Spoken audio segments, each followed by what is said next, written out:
Les prévisions de la Commission européenne sont des prévisions qui résonnent à politique inchangée, donc elles ne prennent pas en compte les derniers efforts annoncés par le gouvernement pour 2015, puisque ceux-ci ont été annoncés après que ces prévisions ont été elles-mêmes préparées, et ne prennent pas en compte a fortiori 2016, parce qu'on ne connaît pas encore l'effort budgétaire pour cette année-là. Votre ancien collègue Michel Sapin a dit que justement les prévisions de la Commission européenne étaient des chiffres tout à fait théoriques.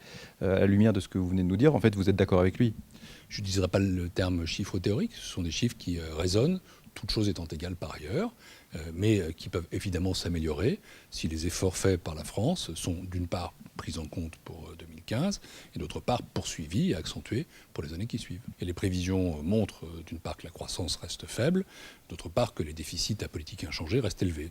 Je pense qu'il faut agir dans les deux sens, à la fois pour une croissance plus élevée et pour des déficits maîtrisés. Il faut simplement avancer ensemble, faire plus de réformes, créer une économie qui est encore plus compétitive, une économie dont les finances publiques sont saines. C'est ça l'enjeu, et il ne faut d'ailleurs pas opposer finances publiques saines et croissance forte. On peut avoir des finances publiques saines et une croissance forte.